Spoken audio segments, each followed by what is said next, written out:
నేను ఇవాళ చంద్రబాబు నాయుడు గారికి ఒకటే చెప్తా ఉన్నా, ప్రైవేటీకరణను మేము అడ్డుకుంటాం, అన్ని రకాల పోరాటాలు చేస్తాం, మీ నిర్ణయాన్ని వెనక్కి తీసుకునేంత వరకు ధర్నాలు జరుగుతాయి, ర్యాలీలు జరుగుతాయి, దీక్షలు జరుగుతాయి, నిరసనలు చేస్తాం.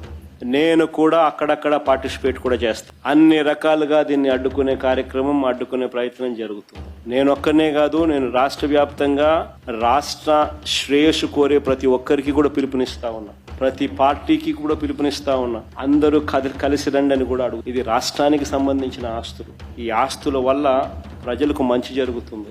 ఈ ఆస్తుల వల్ల ప్రజలకు జరిగే శాశ్వత మంచిని చంద్రబాబు నాయుడు తీసేసే ప్రయత్నం చేస్తా ఉన్నాడు. దీన్ని అడ్డుకునే కార్యక్రమంలో ప్రతి ఒక్కరూ కూడా ముందుకు రావాలని కోరుతాం. అందరం కలిసికట్టుగా దీన్ని వ్యతిరేకించే కార్యక్రమం ఖచ్చితంగా చేస్తాం. ఇన్ని చేసినా కూడా పొరపాటును మీరు బరి తెగిస్తే మాత్రం ఒకటి చెప్తా ఉన్నా, ఎవరైనా టెండర్లలో పార్టిసిపేట్ చేయండి, ఎవడైనా రాండి, కానీ ప్రతి ఒక్కరికి వార్నింగ్ ఇస్తాను.